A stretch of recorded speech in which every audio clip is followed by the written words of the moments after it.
Na pequena vila rural onde passei minha infância, com poucos moradores, havia uma casa que todos conheciam como a Casa dos Mortos. Era uma construção imponente em seus dias de glória, uma espécie de mansão com traços de grandeza, mas que agora estava abandonada, envolta por ervas daninhas e o peso do tempo. Ninguém ousava se aproximar. Nós, crianças, nem sequer considerávamos passar pelo caminho que levava até ela. As histórias sobre aquele lugar eram tão velhas quanto a vila em si, e todos sabiam que o nome não era exagero. Diziam que a casa realmente guardava mortos. Eu, agora com 35 anos e morador de toda a vida desse vilarejo, nunca dei importância a esses relatos. Sempre fui cético, um descrente que achava graça das superstições que os outros seguiam com tanto respeito. Mas, por mais que duvidasse das lendas, não conseguia ignorar a estranha atração que aquele lugar exercia sobre mim. Quando criança, minha mãe vivia me alertando para ficar longe, mas isso só alimentava minha curiosidade.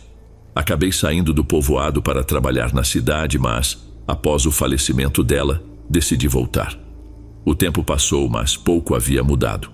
O povoado parecia preso em sua rotina, e a atmosfera de medo em torno da velha casa permanecia. Desta vez, porém, ouvi algo diferente. Rumores de que o imóvel estava à venda. Para qualquer outra pessoa, essa ideia seria um pesadelo, mas para mim era uma chance única de enfrentar os mistérios de frente. Comprei a casa por uma quantia absurdamente baixa, pensando que poderia restaurá-la e talvez descobrir seus segredos. Quando cheguei com minhas coisas, a reação dos moradores foi de choque e receio. "Essa casa não é lugar para os vivos", avisou um senhor, com olhos carregados de temor, enquanto me observava descarregar minhas malas. Ignorei as palavras, como sempre fazia. O interior da Casa dos Mortos era o retrato do abandono. Ali, o tempo parecia ter parado, deixando apenas traços de uma antiga opulência. O grande saguão de entrada era sombrio e desolado, com as paredes douradas agora marcadas por manchas de umidade que desenhavam formas estranhas, como mãos tentando emergir. Uma grossa camada de pó cobria tudo, apagando qualquer vestígio de vida. Os candelabros de ferro pendiam, tortos e cheios de velas há muito derretidas. Cada passo sobre o chão de madeira fazia ecoar um ranger, como se a casa inteira estivesse ouvindo. Na sala principal, os móveis estavam no mesmo lugar onde um dia haviam sido deixados, cobertos por lençóis amarelados, empilhados como fantasmas esquecidos. Uma lareira de mármore negro dominava o espaço, fria, mas com cinzas recentes, como se alguém tivesse tentado reacender o fogo para combater o frio que impregnava cada canto. As cortinas grossas de veludo preto bloqueavam qualquer luz do lado de fora, deixando o ambiente eternamente mergulhado em penumbra. O ar carregava um cheiro estranho, uma mistura de madeira úmida, mofo e algo mais perturbador, algo que lembrava o toque do passado, de vida que já não existia, mas que parecia nunca ter partido por completo. No fim de um dos corredores, deparei-me com uma escada em espiral que subia para os andares superiores. O ferro retorcido estava envolto em teias de aranha, e cada degrau rangia como se carregasse o peso de séculos. O ar na casa era tão opressivo que parecia roubar-me o fôlego, dando a sensação de que, a cada respiração, eu absorvia as histórias sombrias das almas que um dia habitaram aquele lugar. Durante a noite, o vento entrava pelas frestas das janelas, criando um som quase melódico, um lamento de vozes distantes que pareciam brotar das próprias paredes. Era como se os mortos tentassem revelar seus segredos, mas fossem condenados a sussurrá-los eternamente, presos num ciclo de murmúrios. Ao final do corredor, uma porta pesada de carvalho escondia uma sala peculiar. Quando a empurrei, um frio cortante escapou dali, diferente de tudo que já havia sentido. No chão, símbolos enigmáticos estavam gravados na madeira, formando um círculo, enquanto as paredes exibiam marcas profundas, como se unhas humanas tivessem arranhado o reboco com fúria. O centro da sala estava vazio, mas uma presença quase palpável pairava ali, fazendo o silêncio pesar como uma pedra no peito. Aquele era o epicentro de algo terrível, um vazio que prometia sofrimento sem fim. Cada canto da casa parecia sussurrar histórias de dor. Era mais que o peso da história. Era o peso de vidas interrompidas, almas acorrentadas ao local, repetindo incessantemente seus tormentos. A Casa dos Mortos não era apenas uma ruína, mas um monumento vivo, onde as barreiras entre a vida e a morte haviam se dissolvido.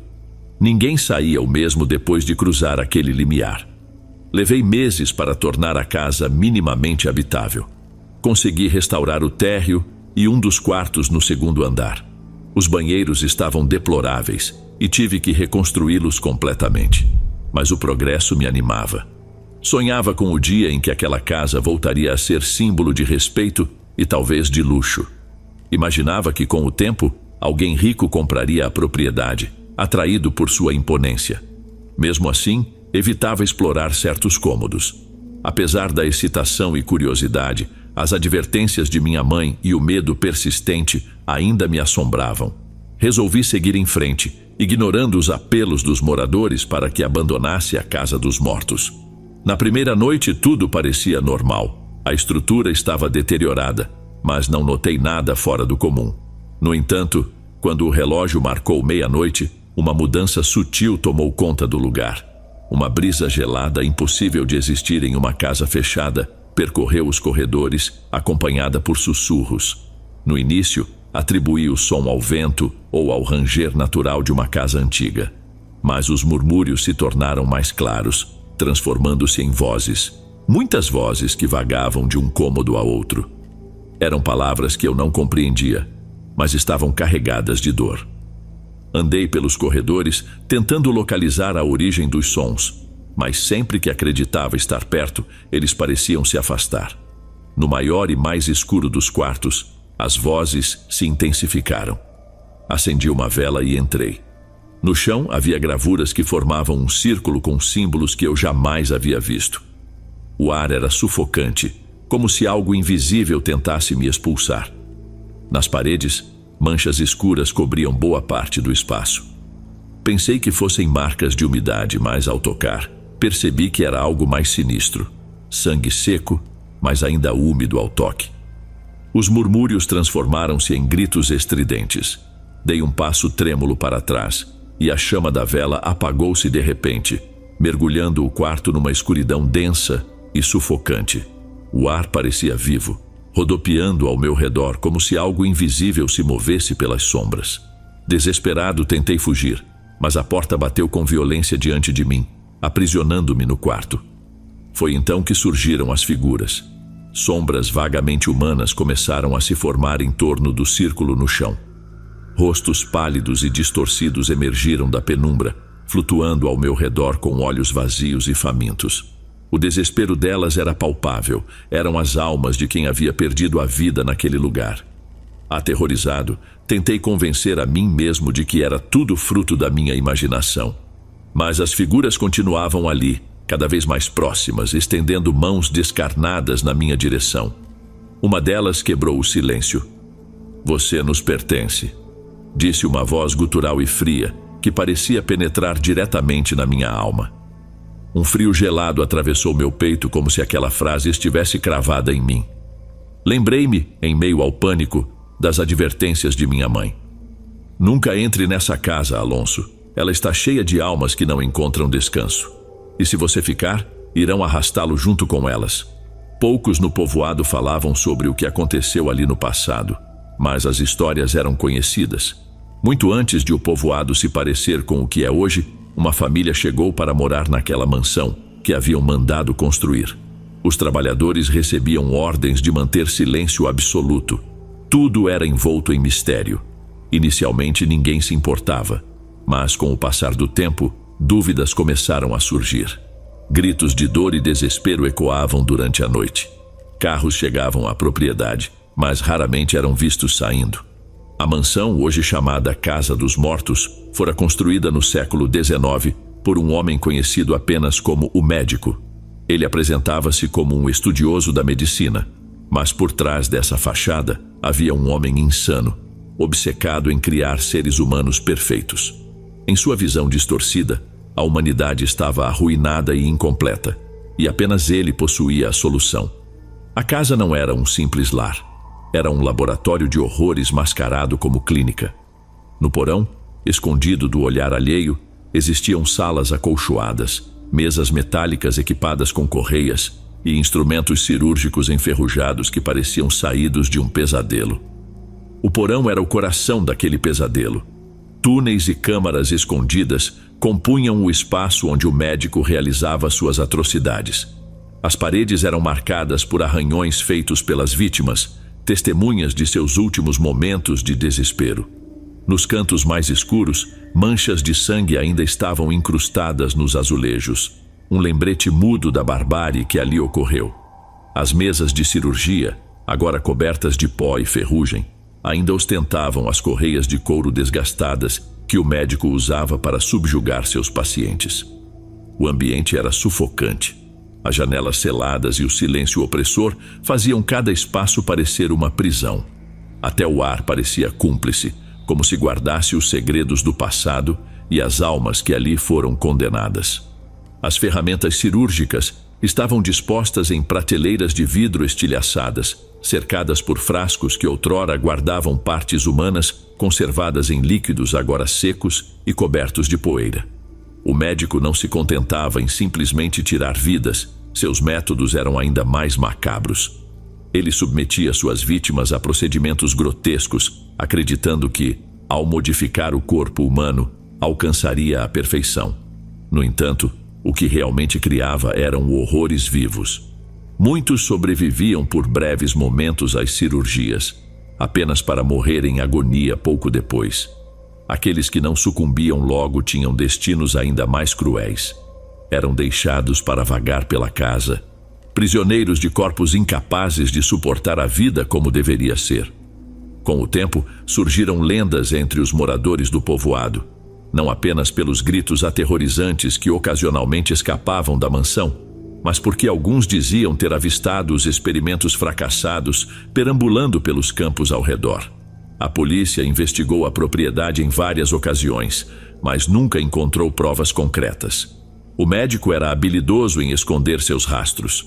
Porém, quando finalmente foi detido, não foi pela justiça, mas por aqueles que ele mesmo torturou. As almas mutiladas, incapazes de suportar mais sofrimento, se rebelaram. Em um fim sangrento, mataram-no sobre a mesma mesa de operações onde tantas vidas haviam sido destruídas. Depois de sua morte, a casa permaneceu abandonada, mas o mal que nela se originou nunca partiu. Aqueles que ousaram entrar após o ocorrido relataram ter visto sombras inquietas das vítimas, presas nos mesmos quartos onde perderam suas vidas. Outros afirmaram ouvir passos arrastados nos corredores vazios, como se as criações do médico ainda vagassem, em busca de vingança ou de descanso eterno. Hoje, quem conhece a verdadeira história entende que a Casa dos Mortos não é apenas um lugar assombrado, é uma armadilha, um espaço onde as almas torturadas e os restos dos experimentos malfadados aguardam famintos por companhia, prontos para aprisionar qualquer um que atravesse suas portas. É o mesmo destino que aqueles desavisados enfrentaram nas mãos do médico. As lendas não eram exageros. A Casa dos Mortos não servia apenas para assustar crianças. Era um local de perdição, um limbo onde espíritos presos entre a vida e a morte aguardavam pacientemente sua próxima vítima. Reunindo toda a coragem que ainda me restava, corri para a porta e a esmaguei com socos e empurrões até que se abriu. Lancei-me no corredor, deixando para trás os gritos dos espíritos. Desci as escadas às pressas e saí da casa sem olhar para trás. Eu sabia que havia escapado, mas também sabia que as sombras não me dariam paz. Havia despertado algo que não se deteria enquanto não me capturasse. Foi a última vez que me viram no povoado. Voltei à casa de minha mãe, peguei o carro e fui embora para nunca mais retornar. A Casa dos Mortos continua ali, com reformas inacabadas e a porta aberta, como se zombasse, certa de que ninguém jamais teria coragem de cruzar seu limiar novamente. Antes de irmos para o próximo relato, se você é novo por aqui, não se esqueça de se inscrever no canal e ativar o sininho para receber as próximas histórias. Sua presença é importante e seu apoio é essencial. Bem, vamos continuar.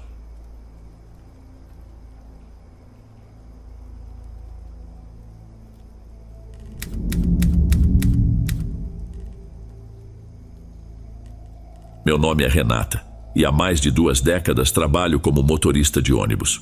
Desde cedo, minha vida foi marcada pelas estradas e motores. Com apenas 20 anos, comecei na profissão em uma empresa de transporte no estado do México. Desde então, já percorri incontáveis quilômetros pelas rodovias e caminhos do país. Nesse tempo, vivi de tudo: tragédias em acidentes, espetáculos de amanheceres incríveis e, em algumas ocasiões, enfrentei situações de grande perigo, incluindo assaltos e até privação de liberdade. Apesar de ser uma profissão difícil, ela me trouxe muitas realizações e valorizo cada momento. Essa carreira não é para qualquer um. A solidão das longas jornadas e as extenuantes horas ao volante muitas vezes pesam, mas aprendi a enfrentar a fadiga, o estresse e os riscos constantes, especialmente ao dirigir durante a noite. Ao longo do tempo já apoiei colegas em dificuldades e prestei socorro a passageiros. Uma vez, inclusive, me vi no meio de um tiroteio e, por pura sorte, consegui sair ilesa. Apesar de tudo, há algo na estrada que me encanta. Uma sensação de liberdade que me prende e fascina. Lembro-me de uma noite chuvosa em particular. Recebi um chamado para conduzir um veículo estacionado no pátio da empresa, próximo à estrada de Tulancingo, até um pátio mecânico para reparos.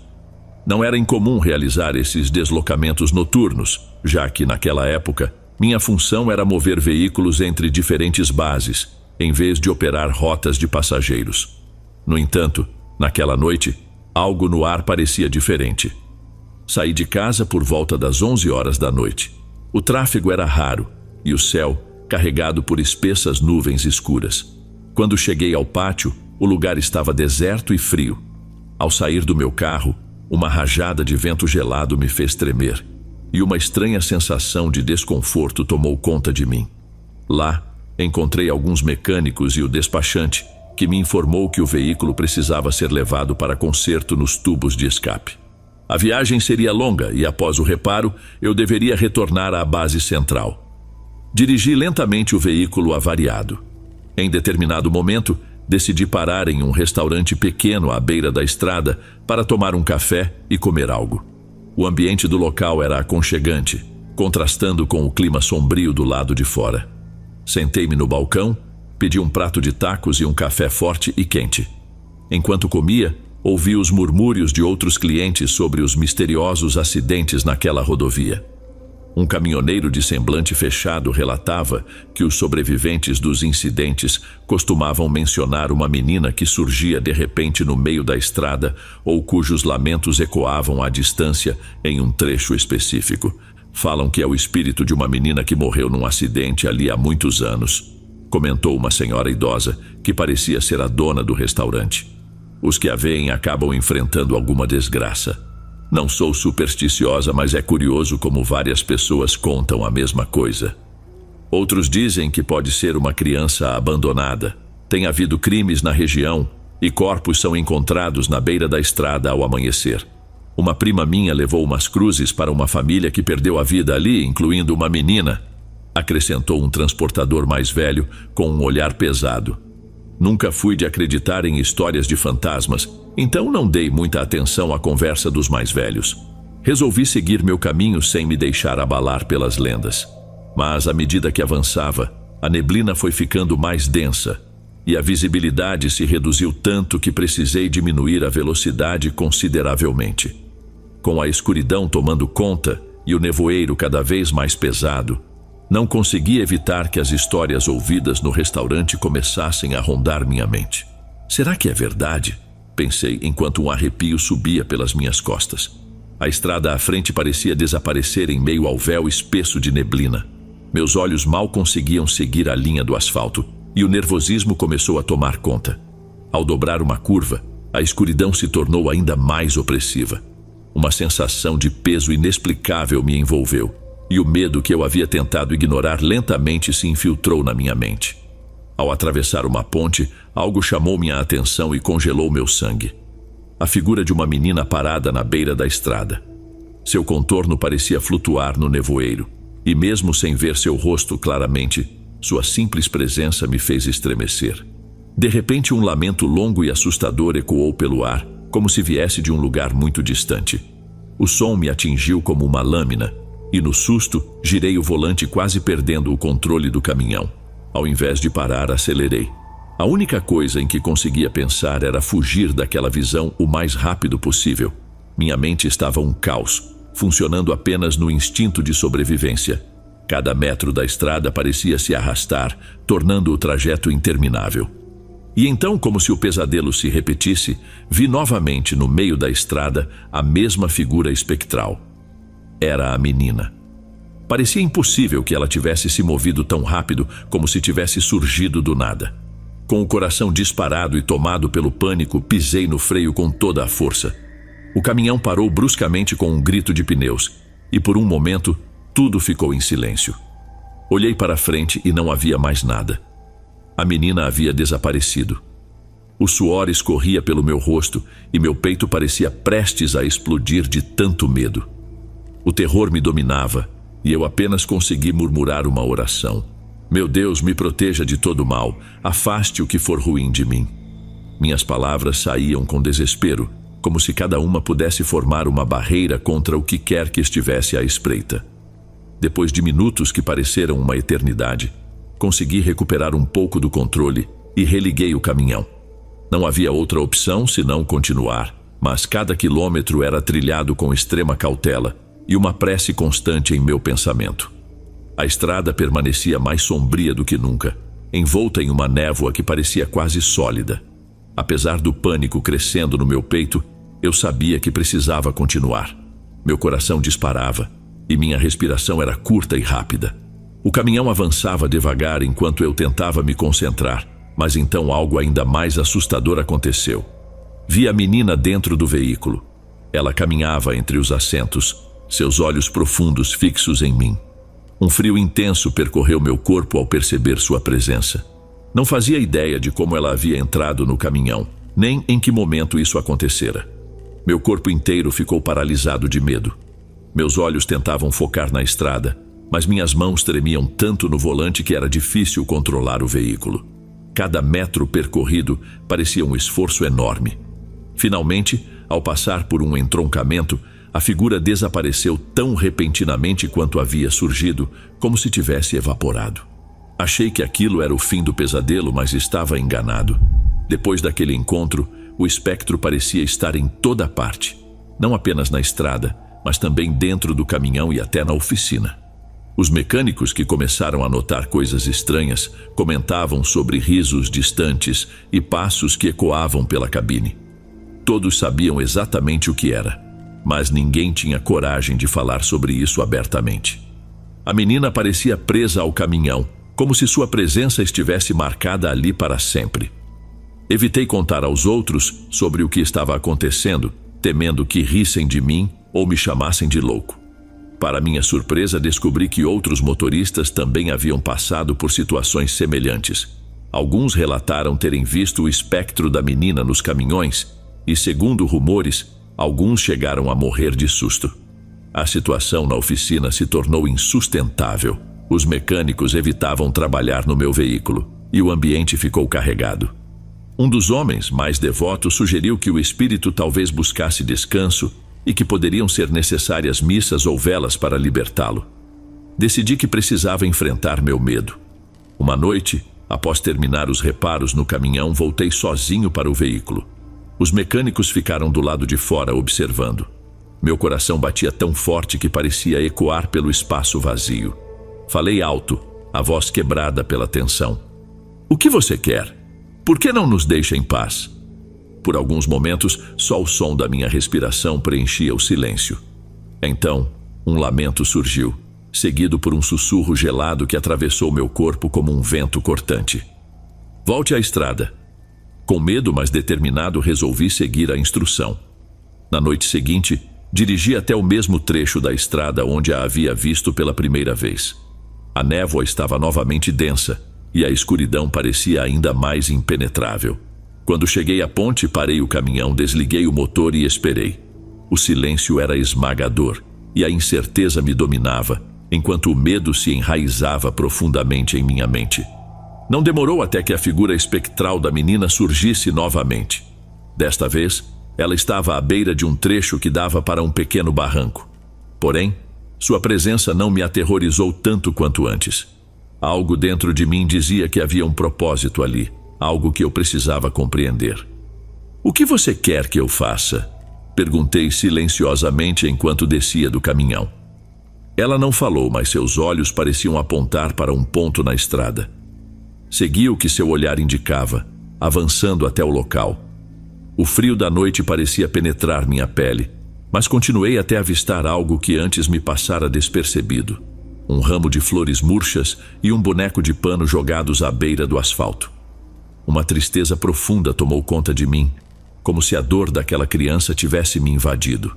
De repente tudo se encaixou. Aquele lugar devia ser onde a menina havia perdido a vida. Seu espírito estava preso, sem descanso, porque ninguém havia honrado sua memória. Era minha chance de fazer algo, de ajudá-la a encontrar paz. Retornei ao caminhão para pegar uma bolsa de lona e uma lanterna maior.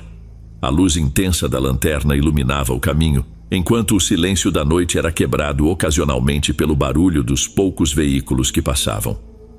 Voltei ao lugar onde estavam o ramo e o boneco. Meu coração batia acelerado, mas eu não hesitei. Não era apenas sobre recolher objetos esquecidos. Era um ato de dignidade para uma alma perdida. Peguei os itens com cuidado, sentindo o peso simbólico que carregavam. O ramo estava seco e empoeirado, o boneco de pano rasgado pelo tempo. Ambos haviam sido esquecidos, ignorados por anos. Enquanto olhava para os restos de uma cruz de madeira já desgastada pelo tempo, senti um aperto no coração. Pensei na família que talvez tivesse deixado de visitar aquele lugar, deixando que o esquecimento tomasse conta. Com cuidado, guardei tudo na bolsa, prometendo a mim mesmo que faria algo para preservar a memória daquela menina. No dia seguinte, fui até um cemitério próximo para dar um destino mais digno a esses objetos. Chegando lá, o ambiente parecia diferente. O silêncio era interrompido apenas pelo canto suave dos pássaros e o som leve do vento. Andei entre as lápides, cada uma contando histórias de vidas que um dia existiram, até encontrar um pequeno mausoléu bem cuidado. Era um local especial, dedicado às crianças, onde as pessoas deixavam brinquedos e velas acesas. O lugar parecia irradiar uma espécie de conforto. Com respeito, enterrei o ramo de flores e o boneco ali, perto do mausoléu.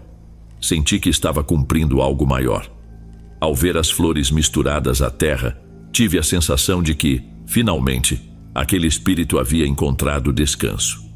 Antes de partir, voltei à estrada e coloquei uma pequena cruz de cimento no lugar onde a tragédia provavelmente havia acontecido. Não havia nome naquela cruz, mas ela representava um gesto de amor e respeito. Era uma homenagem para alguém esquecido pelo mundo, mas que naquele momento parecia finalmente ter sido lembrado. Acendi uma vela e fiz uma prece por sua alma. Enquanto a chama dançava suavemente, senti algo quase indescritível, como se o próprio vento carregasse um agradecimento silencioso. Aquele gesto simples parecia trazer o alívio que o espírito tanto precisava.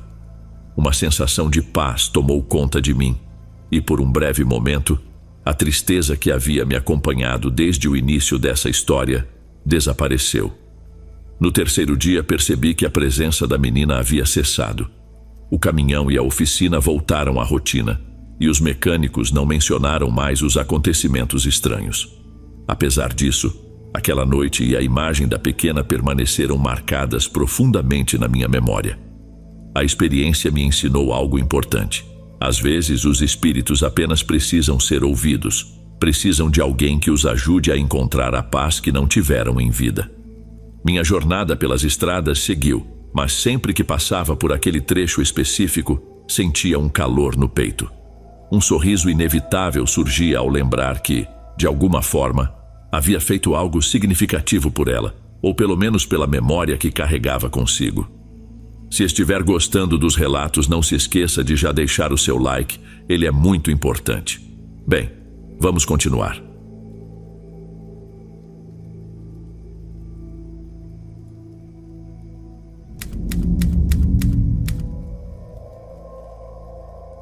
A primeira vez que ouvi falar sobre um desvio na estrada da serra aconteceu em uma noite marcada por chuva intensa e escuridão impenetrável.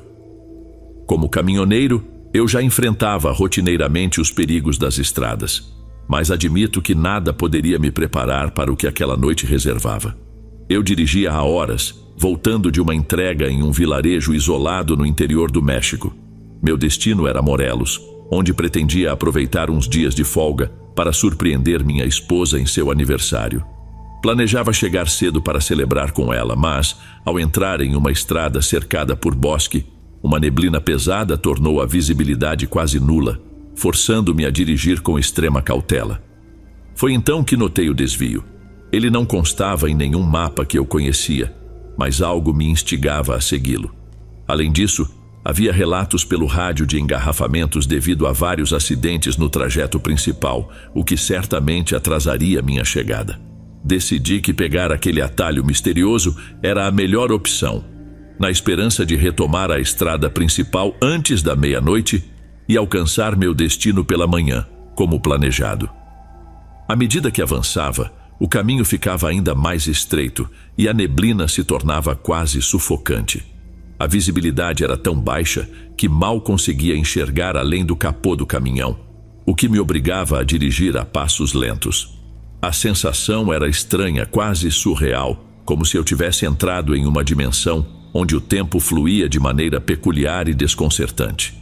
Depois de uma longa jornada que pareceu durar uma eternidade, deparei-me com um pequeno povoado no meio do nada. As casas, velhas e desgastadas, pareciam abandonadas, embora algumas apresentassem luzes tremeluzentes no interior. Resolvi parar em um bar à beira da estrada, um desses lugares comuns na região, onde poderia comer algo e descobrir onde estava, já que meu mapa não indicava aquele povoado. Eu tinha saído completamente da rota federal. Assim que entrei no estabelecimento, percebi olhares desconfiados dos poucos moradores que ali estavam. Eles me observavam em silêncio, como se esperassem por algo assustador. Ao me aproximar do balcão, notei a tensão estampada em seus rostos magros, o que me deixou inquieto. Boa noite, falei, tentando quebrar o clima hostil. Estou perdido e acabei vindo parar aqui. Poderiam me dizer onde estou? O homem atrás do balcão, de meia idade e com uma cicatriz marcante no rosto, demorou a responder, analisando-me com um olhar firme.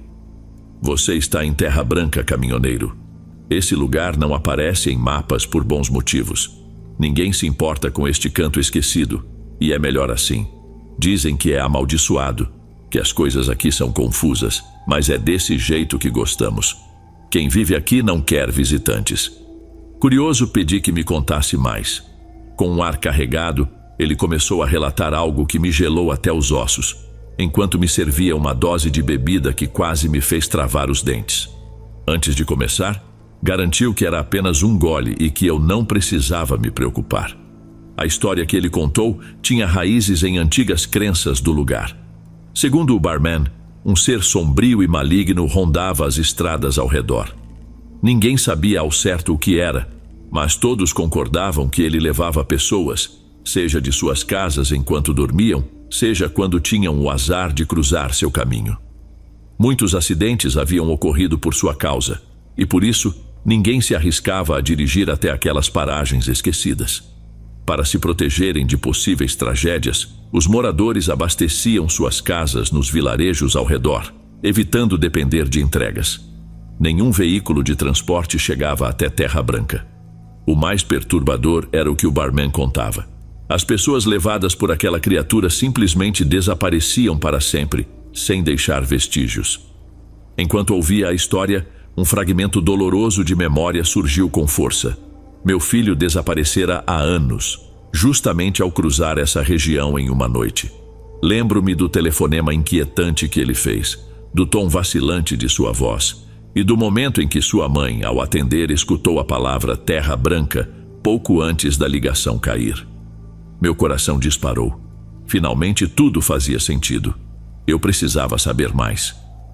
Meu filho sumiu nessa área anos atrás, revelei com a voz carregada de emoção. Vocês acham que essa coisa tem relação com isso? O barman fez um movimento lento com a cabeça, confirmando. Muitos aqui perderam parentes do mesmo jeito. Alguns acreditam que a criatura escolhe suas vítimas por motivos que só ela entende. Mas o que é isso? Por que ninguém tenta enfrentá-la? Porque não é algo que possamos combater. Essa coisa apareceu há muito tempo. Chegou junto com luzes estranhas no céu. Uns dizem que são bruxas, outros falam de seres de outro mundo. A verdade, amigo, é que ninguém sabe ao certo. Determinado a obter respostas, decidi passar a noite e parte do dia seguinte no povoado. Conversei com várias pessoas que haviam perdido entes queridos e todas compartilhavam relatos parecidos. Desaparecimentos misteriosos e um medo latente que os impedia de agir. Entre essas conversas conheci Romeu, um homem que perdera o filho em circunstâncias assustadoramente similares às que eu investigava. Seu relato me deixou marcado. Naquela noite, enquanto dividíamos um café em sua modesta casa, Romeu começou a narrar sua história com uma voz embargada pela dor. Seus olhos revelavam sofrimento acumulado. Foi há cerca de 5 anos. Meu filho desapareceu de repente. Era um jovem forte, cheio de coragem. Naquela noite, ele voltou do trabalho e conversamos um pouco antes de jantar. Quando fui chamá-lo, percebi que ele não estava. Esperei, mas a demora me fez sair para procurá-lo pelo bosque. Passei horas gritando seu nome, sem resposta. Não sabia que estava à beira de um pesadelo. Romeu contou como vagou pela floresta por dias, seguindo pistas vagas que pareciam não levar a lugar nenhum, até que finalmente encontrou algo. Vi marcas no chão, pegadas enormes como se algo pesado tivesse sido arrastado. Segui o rastro até uma caverna escura e úmida. A princípio, achei que fosse um abrigo, mas percebi que estava diante de uma armadilha. Dentro da caverna, ele encontrou restos humanos. Havia ossos espalhados pelo chão, pedaços de roupas desgastadas e, no meio de tudo, a camisa do uniforme de trabalho do filho, com o nome bordado.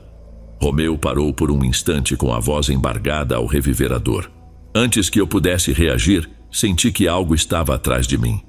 Ele descreveu o horror que viu.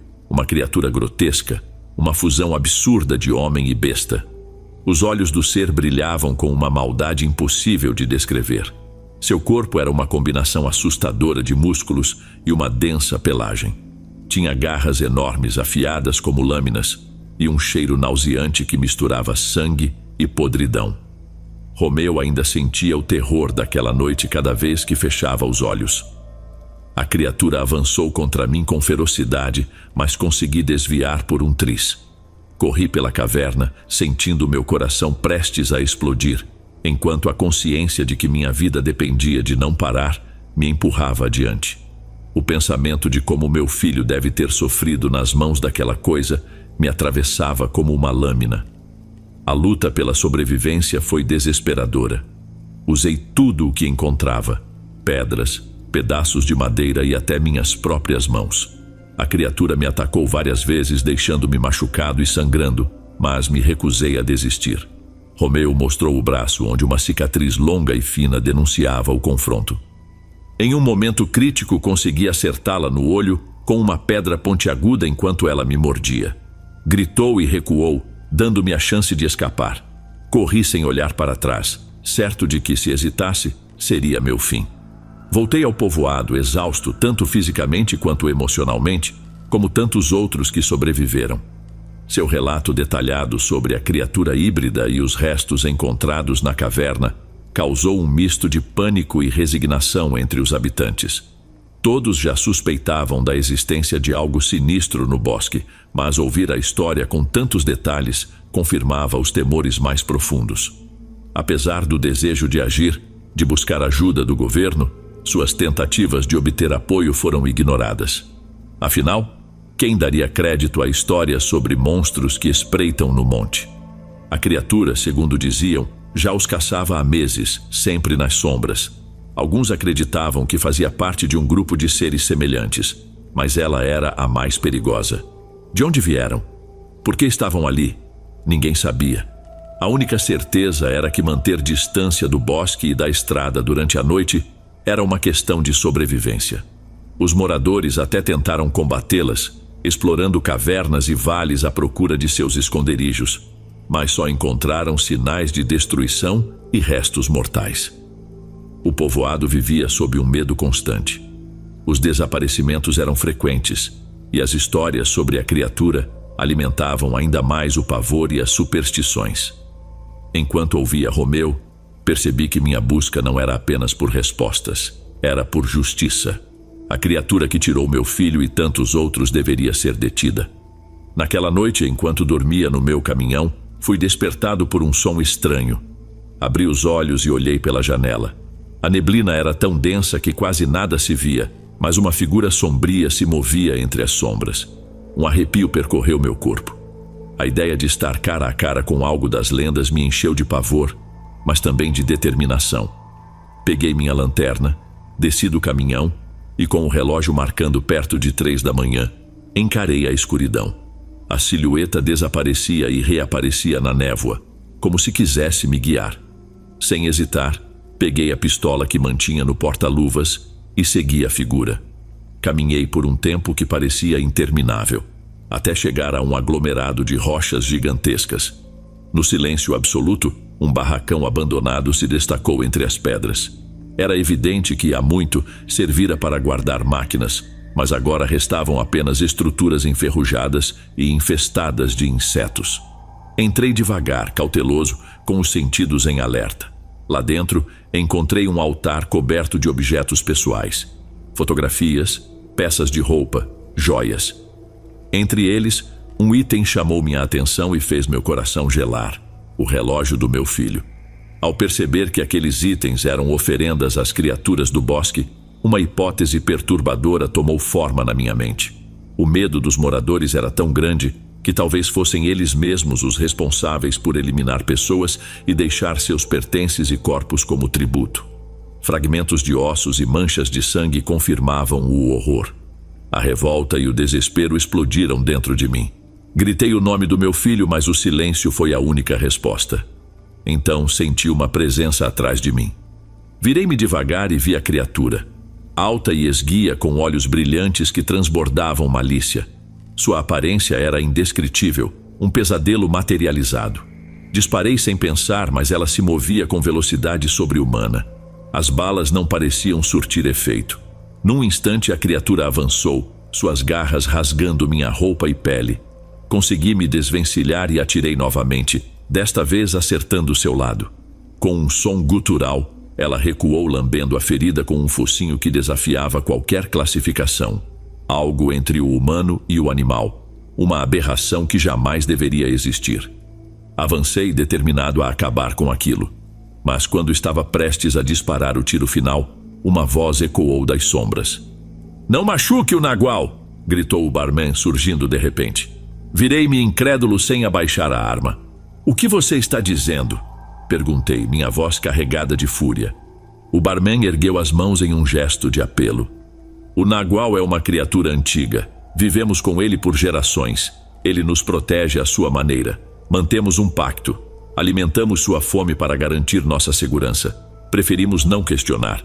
Sentimos muito pelo seu filho, não sabíamos que ele seria uma vítima." Minha mente girava entre raiva e incredulidade. "Vocês estão sacrificando pessoas. Isso é um monstro que devora nossos filhos." Gritei, apontando a arma para ele. Antes que pudesse atirar, senti um impacto forte na nuca. Tudo escureceu e minha consciência se foi.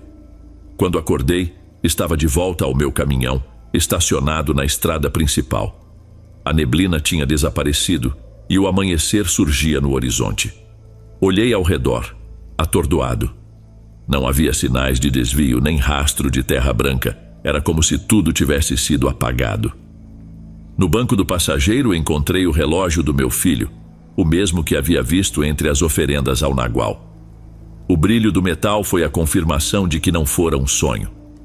Desde então, sigo as estradas em busca de respostas, na esperança de encontrar algo que esclareça o destino do meu filho. E toda vez que vejo um desvio no caminho, um arrepio percorre minha espinha. Espero que um deles me leve de volta à Terra Branca, mas até hoje nunca mais encontrei aquela comunidade. Aprendi que há coisas neste mundo que desafiam explicação, mistérios que talvez nunca sejam resolvidos. E Terra Branca, pelo visto, é um deles.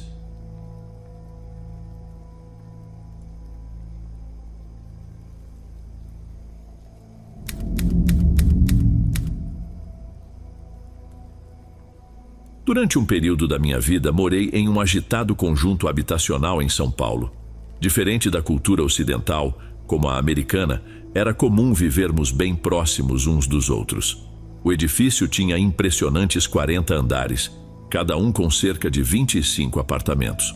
O local fervilhava de atividade, habitado em sua maioria por jovens universitários ou recém-casados começando suas famílias. Naquela época, minha rotina era intensa, especialmente nas noites de sexta-feira, quando eu saía direto da escola para o trabalho. Em uma dessas madrugadas, por volta da 1h, voltei para casa como de costume. Chamei o elevador para subir até o 11º andar, onde ficava meu apartamento. No prédio, às sextas à noite sempre tinham um fluxo considerável de pessoas utilizando os elevadores. Era imprevisível o que você poderia encontrar, desde gente embriagada até figuras excêntricas voltando da noite. Eu já tinha presenciado de tudo. Após alguns minutos de espera, o elevador chegou. Entrei, apertei o botão do meu andar e notei, assim que a porta se fechou, que havia um homem parado em silêncio no canto. Ele vestia uma máscara de esqui e luvas grossas. Perceber sua presença tão tarde da noite me causou um desconforto imediato, mas já era tarde para recuar. Decidi ignorá-lo, encarando firmemente a porta do elevador enquanto meu coração disparava. 1000 pensamentos passavam pela minha cabeça. Por que eu não fui mais atento antes de entrar? Enquanto subíamos, olhei para o painel e percebi que ainda faltavam 7 andares. Instintivamente enfiei a mão no bolso e peguei minhas chaves, formando uma espécie de garra improvisada com os dedos. Embora minha arma fosse rudimentar, tentei me preparar mentalmente para reagir caso fosse necessário. Meus devaneios sobre autodefesa foram interrompidos por um som de gotas caindo.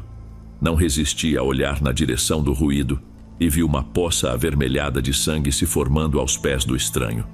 Meus olhos subiram automaticamente seguindo o gotejar, até encontrar uma enorme faca militar coberta de sangue. A visão transformou qualquer ideia de luta com minhas frágeis chaves em um pensamento patético.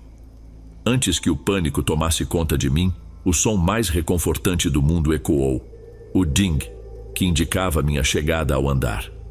Com o corpo rígido e passos apressados, saí do elevador, entrei no meu apartamento e travei a porta. Pelo olho mágico, observei que o homem permaneceu lá dentro. Algum tempo depois, senti-me seguro o suficiente para tentar dormir. Na manhã seguinte, a notícia de um assassinato no prédio se espalhou. Pouco depois, ouvi batidas na minha porta. Era um policial realizando uma ronda. Ele perguntou se eu havia visto algo suspeito que pudesse ajudar na investigação. Neguei prontamente, mantendo-me indiferente. Casos envolvendo drogas ou gangues não eram raros naquela região, e eu não via motivos para me envolver. Além disso, colaborar significaria perder um dia de trabalho, algo que eu não podia me dar ao luxo. O oficial agradeceu e foi embora. Confesso que nas semanas seguintes optei por usar as escadas. Algum tempo depois, vi na televisão uma reportagem anunciando que o suspeito havia sido preso. Para minha surpresa, o culpado era um policial.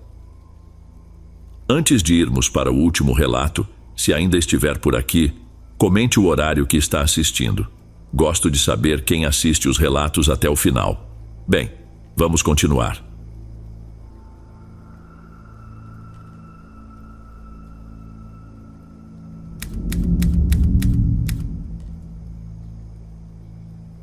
Prefiro que minha história fique no anonimato, pois não tenho orgulho do meu passado. Aos 20 anos tive uma namorada por quem me apaixonei profundamente. Nosso relacionamento era recente quando descobri que ela se envolvia com outros homens, incluindo um professor da universidade onde ambos estudávamos.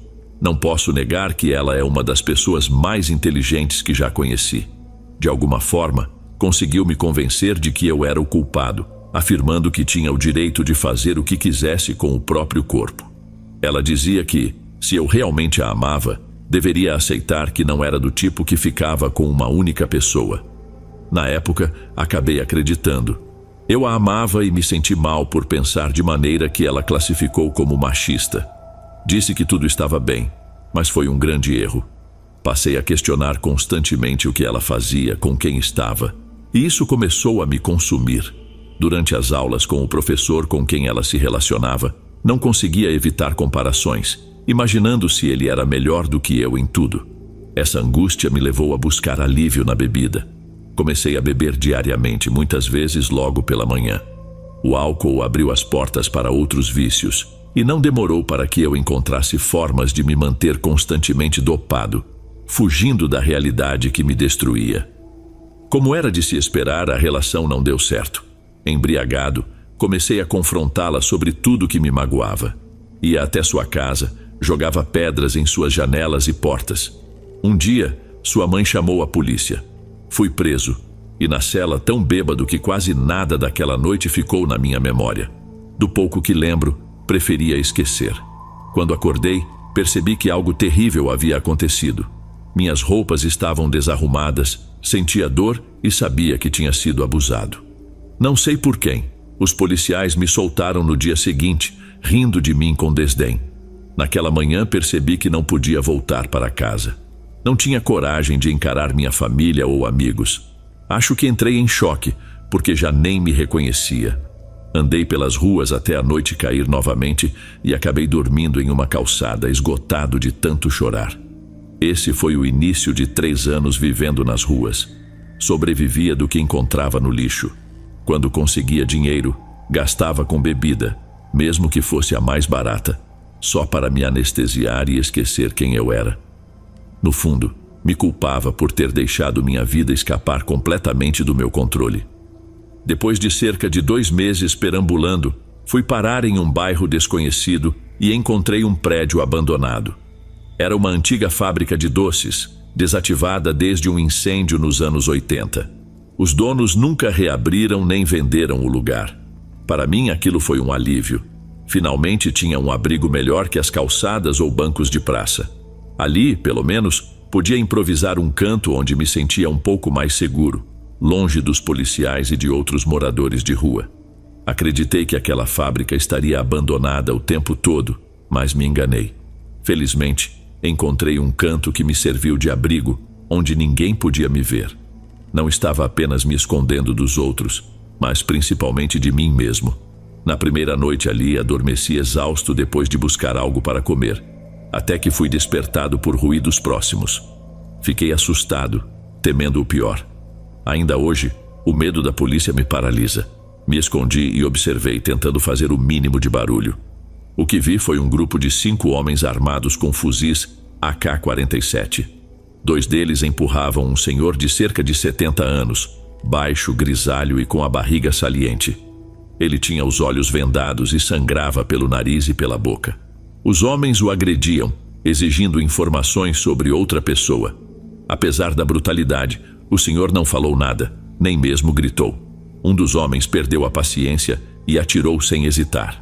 Eles ficaram ali por mais 2 horas, discutindo onde deixariam o corpo e que mensagem acompanharia. Um deles saiu e voltou com um carrinho de mão, usado para transportar cargas pesadas como sacos e caixas, mas, nesse caso, o corpo do homem. Não se deram ao trabalho de limpar o sangue.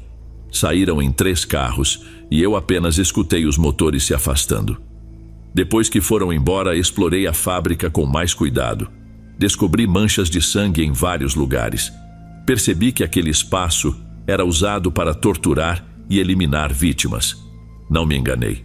Os mesmos 5 homens apareciam pelo menos 2 vezes por mês, sempre trazendo alguém vendado. Geralmente as vítimas eram torturadas para fornecer informações, um endereço ou algum contato. Quem falava saía vivo. Quem não falava encontrava ali seu fim. Com o tempo isso virou rotina para mim. Continuava me afundando nas drogas para esquecer minha própria dor. Frequentemente me pegava pensando que o mundo não valia a pena, que se o destino era a morte, eu preferia escolher como ela viria. Meu estado emocional estava destruído. Tudo o que enxergava era um mundo onde os mais fortes esmagam os mais fracos, e a injustiça se repete sem fim. Vocês devem estar se perguntando onde o paranormal entra nessa história. Chegaremos lá. Quando completei quase 3 anos fora de casa e 2 anos vivendo naquela fábrica, nunca soube se aqueles homens perceberam que eu sabia de tudo. Se souberam, não demonstraram, pois nunca me fizeram nada. Minha estratégia era simples: observar em silêncio. Até que uma noite de setembro algo diferente aconteceu. Estava exausto, como se o cansaço de um dia nunca tivesse terminado. Fui acordado por um som peculiar, como se alguém chutasse uma lata de refrigerante. Me aproximei com cautela e vi um jovem, talvez com 14 anos, magro, de cabelos longos e roupa molhada. Ele olhou diretamente para mim, e isso me deixou paralisado. Por 3 anos ninguém havia ousado me encarar. Na rua, as pessoas desviam o olhar, fingindo que você não existe. Quando estendi a mão, nunca recebi ajuda. É mais fácil para elas ignorarem a miséria dos outros do que reconhecerem que ela está ali, bem na frente delas. Fiquei espantado que durante todo aquele tempo os mafiosos nunca tivessem notado minha presença na fábrica, mas aquele rapaz me enxergou sem hesitar. O medo me tomou, supondo que ele pudesse ser parte do grupo dos 5 homens que frequentavam o lugar. Ele se aproximou e falou: "Olá." Foi só isso. Eu não soube como reagir. Então ele perguntou: "Você mora aqui?" "Sim", respondi. "E você?" Ele continuava chutando uma lata de refrigerante e explicou que estava perdido, já que era sua primeira vez naquela área da cidade. "Meu nome é Iago. Estou procurando meu pai, mas acabei me perdendo. Você pode me ajudar?" Fiquei sem palavras. Levantei dos papelões que usava como cama e perguntei qual endereço ele procurava.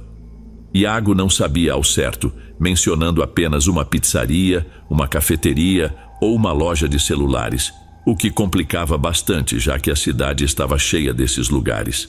Apesar disso, decidi continuar a conversa. Era raro falar com alguém depois de tanto tempo, e fiquei surpreso por ele não se importar com meu cheiro ou meu jeito hesitante de falar. Ele parecia calmo mesmo estando perdido. Enquanto caminhávamos, percebi que estávamos apenas dando voltas pelos arredores da fábrica. Fiquei desconfiado e perguntei diretamente: "Você trabalha com os mafiosos?" Iago deu uma risada e negou, dizendo que estava apenas procurando o pai. Continuamos andando em círculos até o final da tarde. Quando o relógio marcava 6 horas, eu disse que era hora de nos escondermos. Expliquei que caso víssemos ou ouvíssemos algo, ele não deveria fazer barulho de jeito nenhum. Ele começou a contar sobre a vida dele. Disse que o pai trabalhava muito e que quase não o via, mas sempre garantia que ele tivesse tudo o que precisava para a escola. Seu sonho era ser jogador de futebol. Contou que a mãe havia morrido quando ele tinha 5 anos e que o pai era tudo o que ele tinha. Tinha saído para procurá-lo porque fazia 8 dias que o pai não aparecia, mas acabou se perdendo até chegar à fábrica. Quando ele me perguntou o que eu fazia ali, menti. Contei que sofria maus tratos em casa e por isso tinha fugido. Não tive coragem de falar a verdade. Apesar de Iago aparentar não ter mais de 15 anos, ele parecia muito maduro. Apenas ouviu meu relato com atenção e sorriu. Deitou-se ao meu lado nos papelões e, sem que eu percebesse, adormeci. Fui acordado pelo som dos passos dos 5 mafiosos de sempre. Olhei para o lado e Iago não estava mais ali. Um suor frio tomou conta de mim enquanto me abaixava para espiar pelo canto de costume, prendendo a respiração. Vi que os mafiosos tinham capturado 2 pessoas, um homem de cerca de 40 anos e um jovem que não tinha mais do que 15. Era Iago. Ambos estavam vendados, com os rostos feridos e as mãos queimadas. Senti um impulso desesperado de ajudá-lo, mas não consegui me mover. Sabia que se fizesse algo, seria minha vida ou a dele. Observei atentamente e percebi algo estranho. Ele estava vestido de maneira diferente do que tinha visto mais cedo naquele dia. Tudo parecia tão confuso que eu não conseguia entender o que estava acontecendo. Os mafiosos exigiam uma quantia alta de dinheiro, alegando que era uma dívida por mercadoria. Percebi que dessa vez a crueldade foi ainda maior do que em outras ocasiões. Eles os chutavam, cuspiam neles e chegaram ao ponto de mutilar suas partes íntimas com uma navalha. Pela primeira vez em muito tempo, senti uma dor profunda e verdadeira por alguém que não fosse eu mesmo. A tortura durou 3 horas. Iago parou de reagir e o homem ao lado dele gritava desesperado: "Filho, não morra, meu filho!" Depois ele lançou maldições contra os mafiosos antes de ser executado com um tiro. O restante do processo seguiu o padrão que eu já conhecia. Os homens passaram mais 1 hora discutindo como aquelas 2 vítimas haviam resistido durante 4 dias de tortura, sem ceder informações ou entregar o dinheiro e a mercadoria. Diziam que o chefe deles ficaria furioso, mas tentariam lidar com isso. Enquanto escutava, não conseguia aceitar o que estava acontecendo. Iago havia sido torturado por 4 dias, mas eu estive com ele toda aquela tarde. Ele tinha olhado nos meus olhos e por um breve momento senti como se estivesse vivo de novo, mesmo me considerando quase um morto-vivo sem rumo. Pela primeira vez em anos, chorei, mas foi um choro de arrependimento. Quando os homens finalmente saíram da fábrica, saí também. Caminhei lentamente até reconhecer as ruas e as casas. Minha família me encontrou e me acolheu imediatamente. Soube que haviam me procurado por muito tempo em centros de reabilitação. Ao me verem, me abraçaram sem fazer perguntas ou me culpar por nada do que aconteceu nos 3 anos que vivi nas ruas. Decidi mudar. Me comprometi a reconstruir minha vida. E agora, já são 10 anos de sobriedade. Compartilho minha história porque acredito que o espírito de Iago transformou minha vida. Penso que, em algum momento durante a tortura, sua alma se desprendeu do corpo e foi ao lugar onde ele morreria. Por isso ele me encontrou. Por isso buscava o Pai exatamente onde tudo acabaria para eles. Isso me levou a refletir que talvez existam dimensões ou tempos que se cruzam. Não tenho certeza. Só posso especular. Antes de encerrar, gostaria de acrescentar que a fábrica foi demolida e, em seu lugar, foi construída uma oficina mecânica. Descobri também, por acaso, que 2 dos 5 mafiosos acabaram presos durante uma operação. Hoje não sei se recuperei minha fé, mas tenho esperança. E isso já é o suficiente para mim. Obrigado por terem ouvido minha história. Ei, pessoal, obrigado por ouvirem. Clique no sininho de notificações para ser alertado de todas as futuras narrações. Lanço vídeos novos todos os dias por aqui. Espero te ver nos próximos. Agora na tela vou deixar outros 2 bons vídeos que sei que irão gostar. Te vejo por lá.